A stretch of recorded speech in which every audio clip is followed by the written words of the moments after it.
Herkese salam dostlar. Kanalıma hoş gelmişsiniz. Her birinizi hoş gördük kanalımda. Dostlar bugün sizlere hündüşkaları necə köketmək olar, hündüşkaların köketmək üçün yem rasyonundan, yem şəraitindən danışacağım daha doğrusu da. Yəni necə etmək lazımdır ki, hündüşkalar kökəlsin, nə yedizdirmək lazımdır ki, hündüşkalar kökəlsin. Öncəliklə uşaqlar, mənim verdiyim yem tarifini göstərim. Buğda və qarğıdalı. Amma bunların da təbii ki, faizləri önəmlidir. Yəni neçə faiz buğda, neçə faiz qarğıdalı önəmlidir. Mən hal-hazırda burada uşaqlar 65% filan qarğıdalı, bir 35% də buğda qatmışam. Amma sizə onu deyim ki, bunun içərisində demək olmalıydı, arpa da olmalıydı və yaxud da ki, buğdanın əvəzinə arpa olmalıydı. Ya qarğıdalı ilə arpa, ya da ki, buğda da olsun içərisində, amma arpa da mütləq olsun. Əslində mən hər il necə eləyirəm? Hər il mən üçlü qarışım eləyirəm. Buğda, arpa və qarğıdalı bu qarışımı eləyirəm. Amma bu illəri bu arpanı keçən səfər yaddan çıxdı, almadım. Deməli hardasa mən bir 15 gündən bir yem alıram da. Keçən səfər almadım, bunlara qarğıdalını başlatdım. Dedim indi arpanı da alaram, qarışdırıb verirəm. Bir keçən gələn dəfəkində alaram. O da keçən dəfə atam tapşırdım yemləri alsın. Atam da hansı ki rayon mərkəzindəki yem dükanlarından yox, qonşu kəndin girişində olan bir ərzaq mağazası var. Orada həm yemzat da satırlar, belə buğda falan da satırlar. Oradan alacaqdı. Dedim alsın. Arpa olmayıb orada. Təəssüf ki ala bilməyib. Yoxsa bu videonu da biraz ona görə gecikdirdim ki, arpa da gəlsin, sizə tam olaraq bilgini verə bilim. Arpa da gəlsə, bunu necə bölüşdürdük, onu da faizlərini sizə deyim. Deməli uşaqlar 50% qarğıdalı, 25% buğda, 25% arpa. Və yaxud da ki belə eləyə bilərsiniz. 40% qarğıdalı, 30% buğda, arpa, 30% buğda. Yəni arpa ilə buğda 30%, 40% də qarğıdalı. Yəni qarğıdalı burada ən əsas olan şeydir. Çünki niyə görə? Qarğıdalının yağlılıq dərəcəsi çox yaxşıdır, çox yüksəkdir. Yəni bu saat bizə lazımdır ki, hündüşkalarımız yağlansın. Bunu bizə kömək eləyəcək tək şey qarğıdalıdır. Qaldı buğdanı və arpanı niyə verdik? Arpanı tək versək, arpa da heyvanı kökəlməyə kömək eləyir. Amma yağlılığın, yəni ətin sarıladmağa kömək eləmir. Ona görə buğda ilə, məsələn, qarğıdanı, arpa ilə qarğıdanı verə bilərsiniz. Üzr istəyirəm, qarışdırdım bir-birinə. Arpa ilə qarğıdanı verə bilərsiniz. İkisi də həm kökəlməyə kömək eləyir. Burada qarğıdalıda hündüşkanın saralmasına, ətinin yağının saralmasına kömək eləyəcək. Amma mən həmişə üçlü qarışım eləyirəm. Bu üçlü qarışımda deməli ətinin saralmasına kömək eləyən, bərkiməyinə kömək eləyən buğdadır. Ətinin çox yağlanmasına və yağının sarı olmasına kömək eləyən qarğıdalıdır. Arpa da biraz geç həzm olur deyə heyvanı tox saxlamağa da çox gözəl kömək eləyir. Qarğıdalı da biraz geç həzm olur, amma arpa da mən bunların üstündə üstünlük cəhətlərindən biridir. Həm də ki daha nə qədər çox yem çeşidliyi olsa, bir o qədər vitamin, bir o qədər kömək olur. Yəni yem çeşidliyi nə qədər artırsınız, bir o qədər yaxşıdır. Amma hal-hazırda mən sizə deyə bilərəm ki, hündüşkaları kökəltməkdə birinci növbədə qarğıdalı, arpa və buğda. Bunların üçün versiz hündüşkalarınız əminəm ki, ən sürətli və ən mükəmməl şəkildə kökələcəklər və ətləri də bərk və dadlı olacaq. Yəni necə deyim, siz buna götürüb hansı ki o hazır şəkərli yemlərdən versiz, onunla da kökəldə bilərsiniz. Həm baha başa gələcək sizə uşaqlar, həm də əti dadlı olmayacaq. Məsələn, mən sizə bir şeydən danışım. Mənim heyvanlarımın, bunu gördünüz də uşaqlar, bunu sizə çox danışmağa ehtiyac yoxdur. Tökün bura, istəyirsinizsə bunu yesinlər. Mənim heyvanlarıma həmişə mənim daimi müştərilərim var. Niyə görə var uşaqlar, onu da deyim sizlərə. Çünki mən heyvanların ətini bax görürsüz təbii şəkildə ot duyurlar, buğda ilə, arpa ilə, qarğıdalı ilə, bu tip şeylərlə saxlayıram deyə. Ətləri dadlı olur, gözəl bax, otda ot deyirlər deyə. Həm ətləri dadlı olur, həm də bu yemləri yediklərinə görə ətləri sarı, təbii sarı olur. Yəni başqa heç bir qatqı maddəsiz, təbii şəkildə sarı olduğuna görə, məsəl üçün mənim hal-hazırda bir 8-10 quşum hal-hazırda bron edilib. Yəni hətta bir bir ay bundan qabaqdan bron eləyiblər. Onlar mənim daimi müştərilərim olduğu üçün uşaqlar. Onlar deyirlər ki, bizə dekabr ayına bayrama hündüşka saxla. İndidən onun sifarişlərini götürmüşəm. Onlar daimi müştərim olduğu üçün. Yoxsa belə sifariş götürüb bayrama saxlamıram.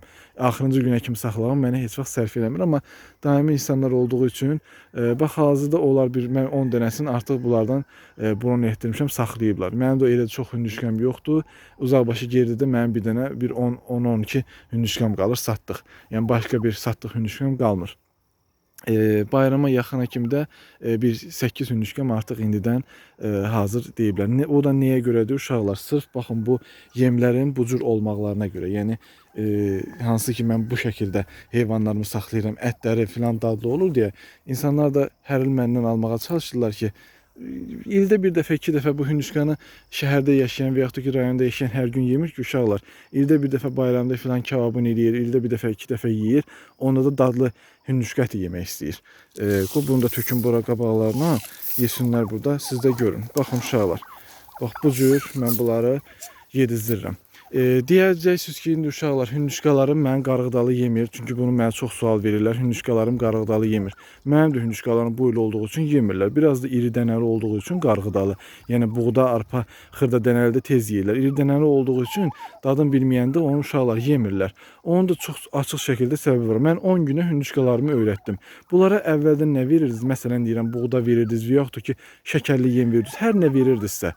Yavaş-yavaş uşaqlar bundan ovuc-ovuc götürürsünüz, o yemin içinə qatırsınız. Əvvəl az-az. Gün keçdikcə artırırsınız. Gün keçdikcə artırırsınız. Yeməklər eybi yoxdur, qalsın qabında. Bir gün yeməyəcəklər, 3 gün yeməyəcəklər, 5 gün yeməyəcəklər. Axırı öyrənəcəklər. Belə yavaş-yavaş uşaqlar bunlara yedizdirib öyrətmək olur qarğıdalını da. Hündüşkalarımızın hal-hazırda siz çəksin deyim uşaqlar. Mənim hündüşkalarım burada padriyat hamısı 7 ayına keçməyib. Yəni ən böyüklərim 7 ayının içərisindədirlər. Amma burada mənim 12 hündüşkam var ki, onlar 6 ayların 1-2 günə hələ tamam eləyəcəklər. Yoxdur ki, 6 aylarını tamam eləyiblər yoxsa nəsə. 1-2 günə ya tamam eləyəcəklər ya da 1-2 gündə tamam eləyiblər.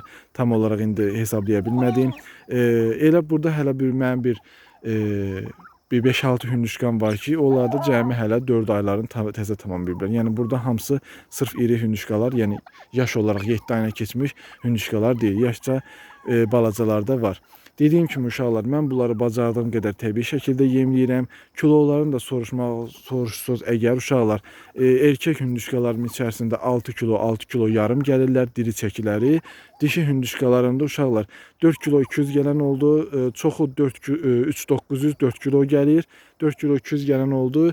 3700 falan gələn də oldu. İndi hələ bugün noyabr ayının 21-idirmi, 22-sidirmi? 22-si olmalıdır. Bəlkə də bugün hələ noyabr ayının əvvəllərdə 22-sidir, 23-üdür, hər nədirsə aşağı qısacası. Noyabr ayının ortalarıdır, axırlarına doğru gedirik. Bunların hələ satımına belə götürəcək, bayram qabağı satışına hələ rahat bir 25 gün, 1 ay var. 25 gün, 1 ayda isə hündüşkalar üçün kökəlmək üçün dostlar maksimum rəqəmdir. Yəni siz lap arıq hündüşkanı belə 25 gündə, 1 ayda tam köklük dərəcəsinə gətirib çıxarda bilərsiniz. İndi məndən soruşanlar olur ki, uşaqlar, biz bunu dama mı bağlayaq, dama mı salaq, yoxsa açıq mı buraxaq, kökəlmək üçün necə kökəldək bunları? Uşaqlar, bunları qapalı yerdə saxlasaz, yenə necə deyim sizlərə, maksimum hərəkətlərini qısıtlasaz, ola bilər ki, sizin həyətiniz balaca olar, dar olar, zaten bunlar çox gəzə bilməz, o da olar. Yəni imini damın içinə basıb saxlamayın demirəm, basın saxlayın demirəm. Yəni maksimum dərəcədə bunların hərəkətlərini qısıtlasaz, yəni daha az hərəkət eləsələr, o yedikləri yemin enerjisini daha çox bədənlərinə kilo olaraq, ət olaraq çevriləcək. Onun üçün xeyirdir. Amma mən eləmirəm. Mənim həyətimi görürsünüz. Zaten indiyə kimi görmüsünüz. Bu mənim böyük bağçamda. Orada 1 hektara yaxın qısacası mənim həyətim var. Bu 1 hektar həyətin içərisində bu hündüşkalar uşaqlar gəzirlər, yeyirlər, atlanırlar, tunlanırlar, düşürlər. Yəni yenə də kökəlirlər. Heç bir problem yoxdur. Bilirsiniz ki, mən zaten təxmini neçə gündür? Mən noyabrın 10-undan, 8-dən mi, 10-undan mı başlamışam bunlara qarğıdalı verməyə. Yəni hal-hazırda 10-12 günlük müddətdir ki, mən bunlara qarğıdalı verirəm. Nəticə isə həqiqətən 10-12 günlük üçün çox möhtəşəmdir, çox yaxşıdır. Qız arıblar artıq bir-birlərinin liderlik savaşına başlayıblar. Yəni bu qarğıdalı artıq onları qızışdırır deyə üzr istəyirəm. Artıq bir-birlərinin liderlik savaşına filan başlayıblar. Kilolarında da artımı görürəm. Yəni bədənlərində də yağlanmanı zaten tutanda özüm görürəm. İndi mənim bu dekabra hündüşkalarım neçə kilo olacaq deyirsinizsə uşaqlar. Bunun içində olacaq uşaqlar 7 kilo erkəklərim olacaq, ona əminəm. Yəni o 7 aylıq erkəklərim hansı ki olanlar 7 kilo olacaq. 7 kilo yarım, hətta bəlkə bəzisində ola bilər ki, içində bir neçə dənəsi 8 kiloya kimi qalxsın erkəklər hündüşkalardan gedir söhbət. Dişi hündüşkalarım isə uşaqlar maksimum 4 kilo yarıma kimi qalxacaq. Çünki məndə 4 kilo 800-dən artıq dişi hündüşka mən həyatımda görməmişəm. Yəni yalan deyərəm. Ana hündüşkadan gedmir ha söhbət. Bu iki balalardan gedir söhbət. Dişi hündüşkalarımda elə bilirəm ki, məsələn 4 kilo olanlar indi olacaqlar 4 kilo yarım, 4 kilo 600, 4 kilo 700 diri çəkiləri. Satanda isə onlardan əgər belə diri halda istəyənlər olursa uşaqlar, mən ondan yarım kilo dişidən çıxıram, 1 kilo erkəkdən çıxıb satıram. Amma belə kəsimlik halda olanda, kəsimlik də nə qədərsə çəkirəm, ona görə satıram. Mən özüm qiymət hal-hazırda bizdə 18 manat dişidir, 16 manat erkəkdir. Əgər istəyən də olsa uşaqlar bundan bir neçə ədəd satacağam. Amma rayonlara göndəriş edə bilmirəm. Bakıya uzaqbaşı kəsimlik istəsəz, kəsib təmizləyib Bakıya taksi pulunu ödəsəz göndərə bilərəm. Hal-hazırdakı qiymət budur. Amma kəndimizdə artıq dişini 20 manata verənlər də var. Çünki qiymətlər burada get-gedə qalxır. Dediyim kimi bizim kənddə, bizim rayon ərazisində ümumiyyətlə bir çox rayonlarda olduğu kimi bizdə də kütləvi şəkildə xəstəlik yayıldı. Yəni bizim kənddə hündüşka çox nadir adamlarda, tək-tük adamların həyatında qalıb. Ona görə burada qiymətlər yəni heyvan az olduğuna görə təbii ki qiymətlər də qalxacaq. Ola bilsin ki bayram qabağı bu qiymətlər bu tempdə qalmayacaq. Yəni ən azından heç olmasa dişi 20 manat olacaq, erkəkdə bir 17-18 manat olacaq. Hal-hazırda o qiymətə verənlər də var. Amma mən hələ ki bu qiymətə verirəm. Amma bayram qabağı həm heyvanlarım maksimum yağlılıq, köklük dərəcəsinə qalxacaqlar, həm də əgər qiymətlər görsəm ki, çox insan artıq o qiymətə verir, təbii ki mən də qiymətləri dəyişəcəm. Amma hələ ki bu qiymətlər də məni qane eləyir deyə bilərəm. Hündüşkaların da kökəltməsi haqqında uşaqlar deyəcəklərim bu qədər. Sizə bunlar haqqında çox danışmayacağım. Sadəcə bu video istənilmişdi məndən. Bir 10 gün qabaq çəkib paylaşacaqdım bunları kökəltməyə özüm başladığım anda. Sadəcə arpa olmadı. Fikirləşdim ki, qoy arpa da alım. Hamısını bərabər göstərim, üzürü sayın. Hamısını bərabər göstərim sizə, arpanı da alım, yemi tam olaraq göstərim sizə. O da bu dəfə də dünənlərdə yenə yem almağa göndərdim. Bu dəfə də arpa olmayıb deyə almayıb. Ona görə bu dəfə də qaldı. Dedim, gecikdirməyim. Artıq insanlar hündüşkaların kökəltmək istəyir. Bayrama bir şey qalmayıb. Bir ay yarım vaxt qalıb. Bir ay 10 gün, 15 gün vaxt qalıb. Ona görə artıq vaxtı gecikdirməyin adı yoxdur. Sizlərə çəkib göstərmək istədim ki, hündüşkalarınızda bu cür bu şəkildə kökəldə bilərsiniz. Bu illəri mənim hündüşkalarım tam olaraq istədiyim vəziyyətdə deyil. Bu hal-hazırdakı olduqları çəkidən bir yarım kilo da artıq ola bilərdilər. Amma yenə də pis deyirlər, şükür Allaha ki, yaxşıdır. Özünüz də görürsünüz ki, necə təbii şəkildə qidalanırlar. Bu cür ot yeyən uşaqlar, bu yemləri yeyən heyvanın ətin dadlı olmama ehtimalı yoxdur. Yəni bu şəkər yemindən saxlanan, hazır yemlərlə saxlanan heyvanlar deyil. Görürsünüz necə təbii şəkildə istədikləri qədər bu boyda həyətdə, istədikləri qədər fərqli-fərqli otlardan otlayırlar. Əlavə olaraq da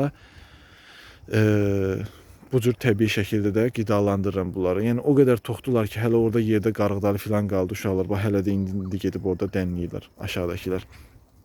Yəni belə uşaqlar, sizə də demək istədiklərim bugünlük bu qədər. Kanalıma abunə olub videonu bəyənməyi unutmayın uşaqlar, yorum yazmağı unutmayın.